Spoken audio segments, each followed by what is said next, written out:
Welcome to the Catalyst Life Coaching Podcast with John Kim and Noelle Cordeaux. If you're inspired to begin your own life coaching practice or just want to learn a little bit more about what it's all about, visit JRNI.co. That's JRNI.co for more information. Your adventure awaits. Hey guys, what's up? On this week's episode, we are going to talk about men. Men. I love men. I'm glad you love men. Can I put you on the spot and ask you what your definition of man is?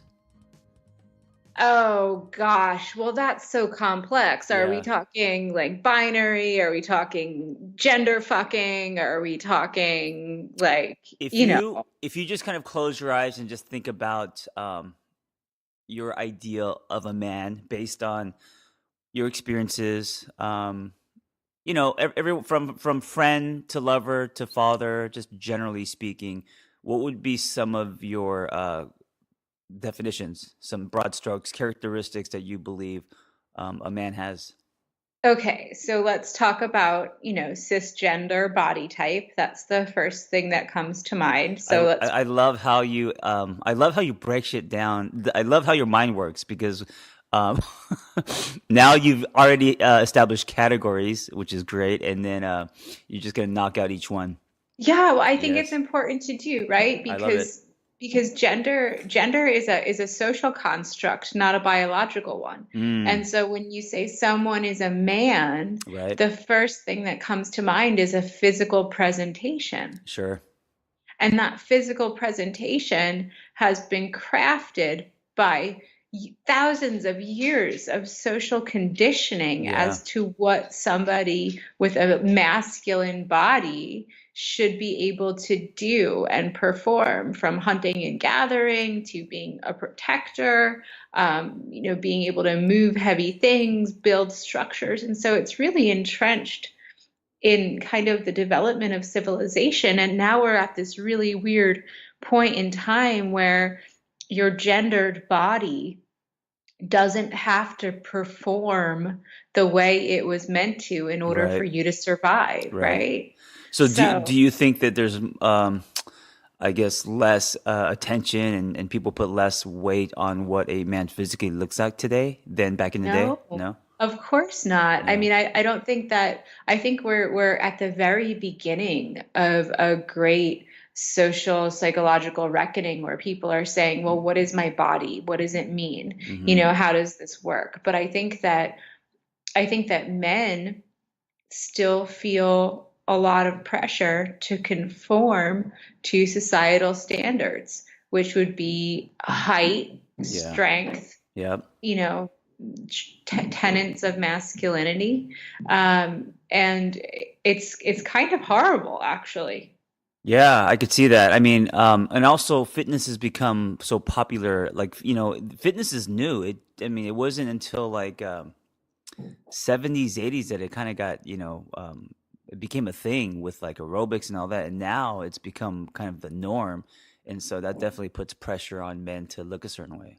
It does. And how horrible must it be to grow up, and if you, and same thing for women, if Hmm. you don't fit these boxes, then you're doing your gender wrong. Yeah. I Like, mean, there's more pressure on women, of course. I honestly have to say, I think it's equal pressure in different realms. Yeah. Very much so, equal pressure in different realms, because while there might be this really long historical pressure on women to conform to a certain body type in order to be pleasing, in order to quote unquote catch or capture a man, why is that? To provide. There's this fucking pressure on men to provide, Yeah. and Yeah. that's kind of crushing. Yeah, and I think we tie our worth to it. So if we can't provide, or if we're in a transition, or we're not making money.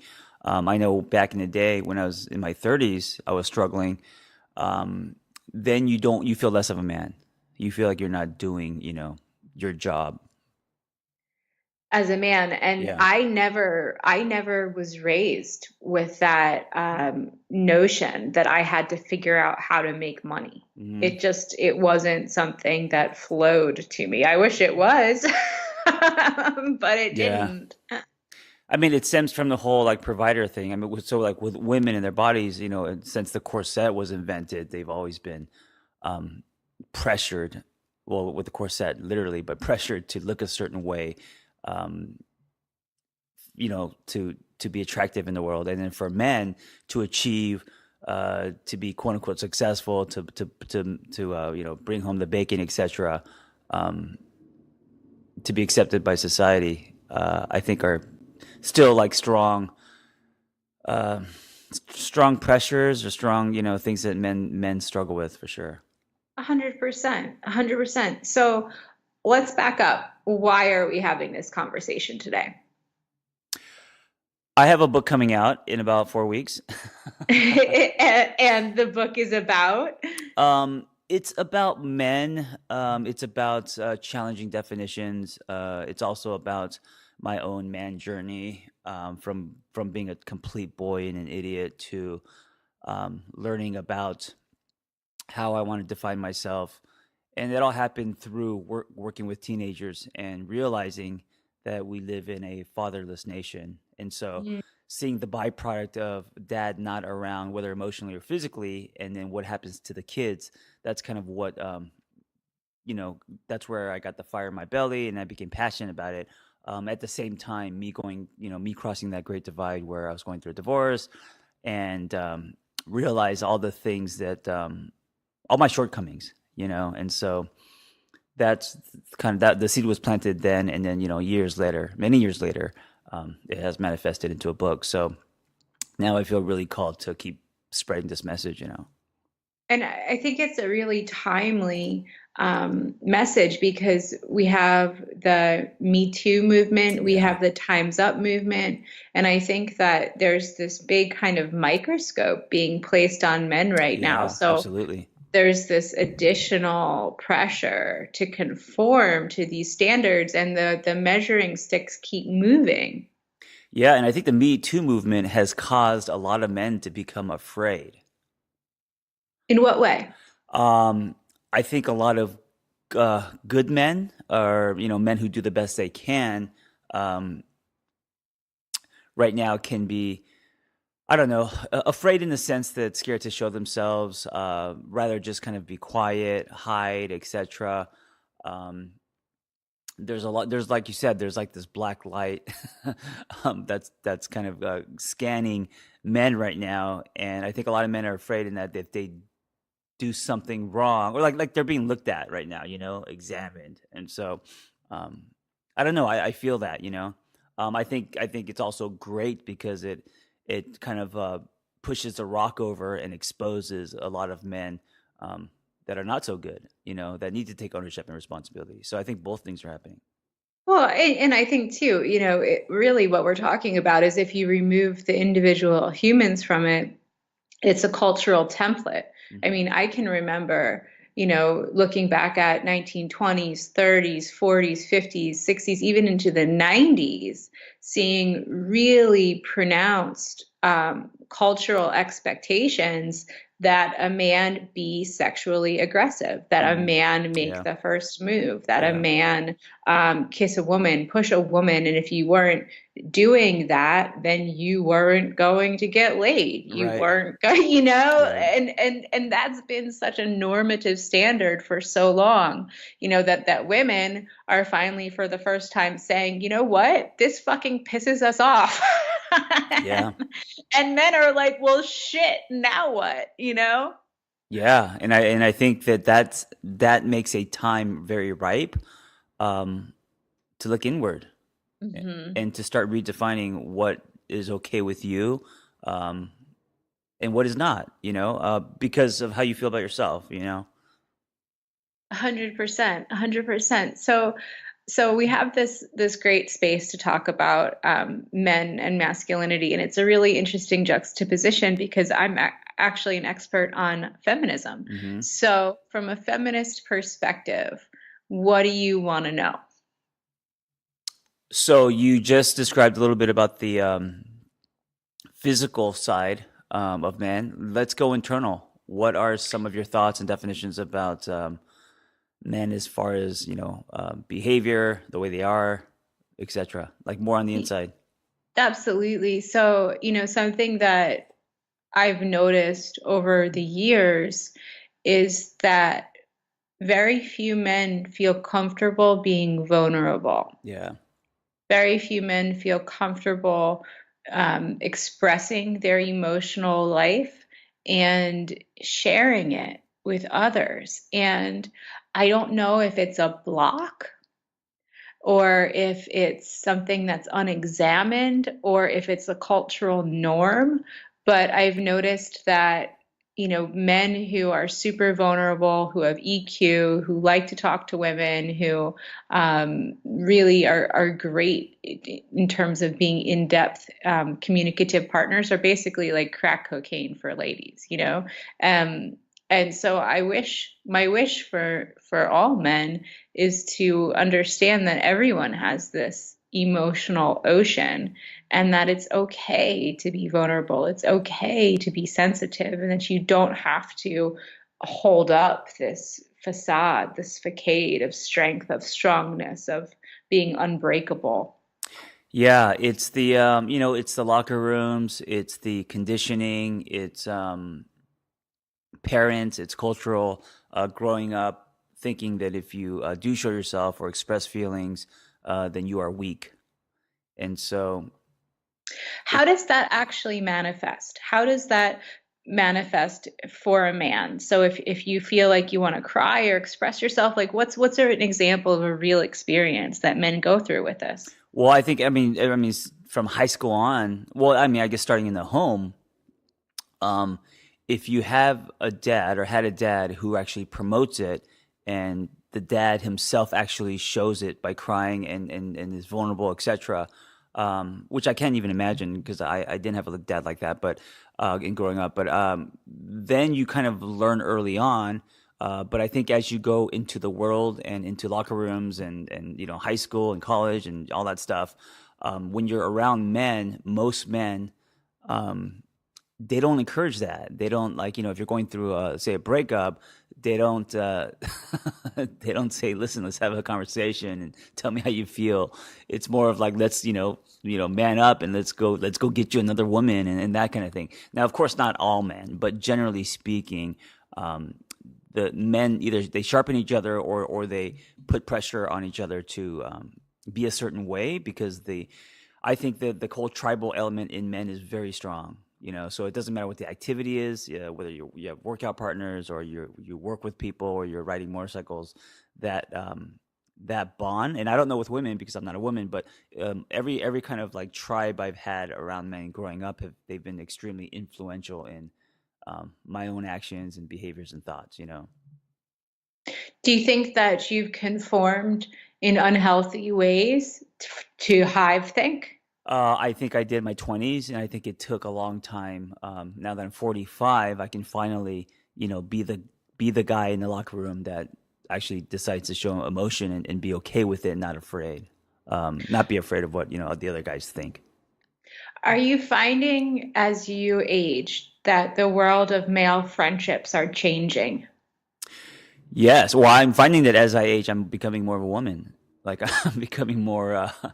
Well, I mean, I shouldn't say that because that's stereotypical, but um, I think there's an evolution to men, and I think that men, and I think this is also why a lot of women date older men. Um, I think it takes, and I don't know if it's because of society or if it's biological. I think it takes around 40, around 40, to start turning the corner and to, I don't know if the word soften, but really kind of be authentic in a way. I think by the time you're 40, you've gone through enough where you kind of refuse to uh, play the stereotypes or fall into the roles if they're not honest to you. Mm. I see that changing a lot with the younger generation, which is awesome. But I think that, gender fluidity is more pronounced. I think that, especially with the way our educational system has changed since you and I were young, Yeah. feelings are all over the place. Feelings are talked about, feelings are expressed. And I remember I took a group of students on alternative spring break one year, and I was so delighted to see this group of young men. They were all fraternity brothers. Mm. They were hugging each other. They were snuggling. They were talking about their feelings. It was the most healthy expression of masculinity that I had ever seen. And it Mm. taught me a lot. Yeah. What do you think would happen? So like those men that you experience, if there was a wave of that, how do you think that would ripple through the world? So like, relationships and etc. and the way that men run companies, all of that stuff. Kindness, Politicians. I mean, it's really hard to say because there's also this concept of power.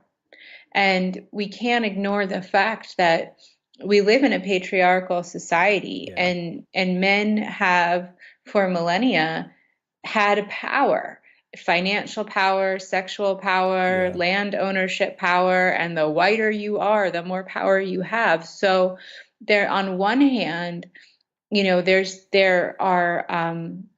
there are alternative riches to be found in emotional openness and kindness and a more Aquarian communal view of the world, but nobody ever wants to give up power. Yeah. So Yeah. men are going to have to decide to what extent they want to come to the table of a rich emotional life and give up their power. What's interesting is I think that's kind of the driving fear um, from men who are have resistance with the whole Me Too movement is the Yes. loss of power. You know what I'm saying? Yes.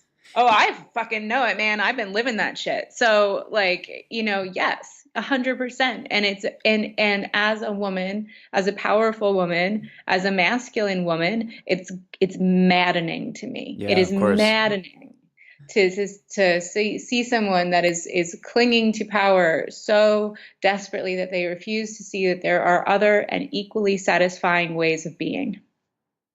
Yeah, and here it runs deep because culturally, a lot of cultures encourage and paint the picture of man with that kind of power. So they tie tightly that if you don't have that kind of power, you're not a man. If you have that kind of power, then you're more of a man. So that kind of like, iron fist, dominating, controlling, machismo, all of that stuff. Yes, and it can be so damaging to the man himself. And that's the piece that most men are not aware of. So they don't see it as damaging. They see it as that they're winning. And so if men could actually look inward and see that, that kind of power can be damaging, not only in relationships, etc., but with themselves and also with other men, then there's room for something different to merge. It feels like there's so much tightness around that kind of concept of masculinity, especially machismo. Like that must Yeah. be exhausting. Yeah, it's constant tug of war. I mean, I know that in your 20s you embodied a lot of that. What was it like for you to wake up every day and be like, okay, I'm gonna did you feel that it was authentic, or did you feel you were performing masculinity? I felt like I was performing, and I felt like that was the standard. I felt like so all across the board. So like in the locker room, being super competitive, right? To be the kind of the alpha. Um, if you're out dating, you're aggressive, and if you don't get the attention of a woman or the person that you ask out, etc., then it means that you're less of a man. So there's a lot riding on her to say yes, right? So you're aggressive that way.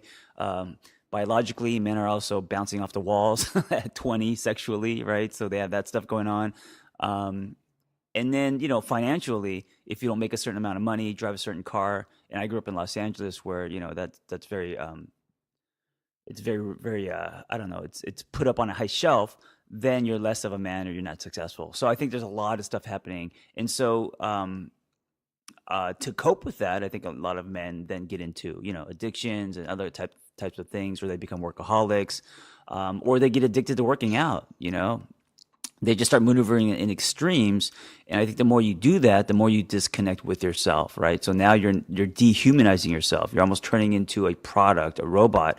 And then when you have millions of men encouraging each other to be that way, we are going the opposite way. Yeah, yeah, and yeah, I have so much empathy for men, and some of my best friends are men, Yeah. and I have partners, and it's like I wish everybody would ease up and take a big breath. Yes, and hold hands. Yeah, and just kind of look around and say, okay, well, what would it be like for me to attach to community? What would it be like for me to depend on others? Yeah.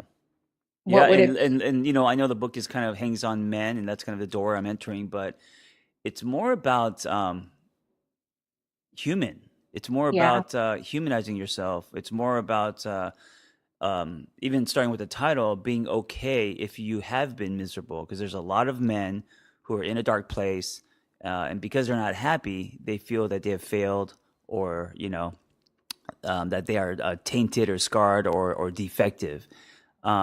Well, men and women, but a lot of men, when they're there, they don't express it. They suppress it. Does that make sense? And so yeah, it's okay to actually announce that you are or were miserable. You're human, yeah. I love that you wrote this book, and I love that you're taking on this topic. And because I feel like that what you just described, this, angry man, is such a cultural icon, Yeah. and it's so wasteful of a human soul. It is, and I think now the world is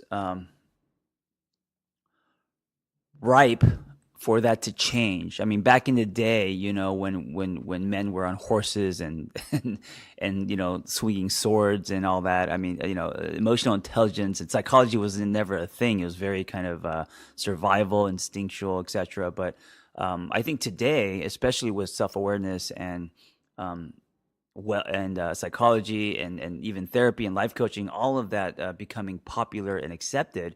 Like now, I think there's a chance for men to start redefining themselves. Yes. So let's talk about where people can find you to hear more about this topic. You have a book tour coming up. I have a book tour. I'm gonna be writing, kind of in the spirit of this, to connect with real people. I feel like I've been behind a computer for so long. It's time to like go out there and engage. So from LA to San Francisco to Portland, Oregon to Seattle for 2 weeks, and I'm sure it's going to be nutty. And I'm going to try. I'm going to go into CrossFit communities. I've got a few lined up. Obviously bookstores, but I also want to like come into people's living rooms, and I've got a couple men's group that I'm going to run. So it's going to be really interesting. I'm sure it's also going to be a shit show, but that's part of the journey. So I'm going to be doing that, and just keep creating the dialogue. And it's not about me pushing any of my definitions on anyone else. It's more about, hey, let's just start talking about this. That's kind of my goal. Absolutely. That's awesome. So when does your book tour kick off? First week of February. First week of February. Yep. So February on, you guys will be able to see John up and down the West Yes, Coast. yes. I'll push everything onto social media, and we're editing episodes, so you could see all the behind the scenes. And yeah, hope you guys follow me, or if you're around those areas, please come say hi. Absolutely. We're going to be putting all the information up on your website, the Angry Therapist website. Yep. And pre-order the book, guys. This is an important conversation that we all need to start having with each other, because no one is an island. Yes. Yes. And if you're a man and you're listening, you're not alone. Yeah. Thank you for talking to me about this topic, and also thank you for supporting me and my whole man journey, Noelle. Of course. Yeah. It's been fun. It has. We go way back, so thank you for that. And I look forward to continuing with you and growing not only as your business partner, but also as a man, and learning things from you about masculinity, about being a man, and all that stuff. Let's get face tattoos. I kind of draw the line there, but Okay, fine. all right, guys, be well. Take care.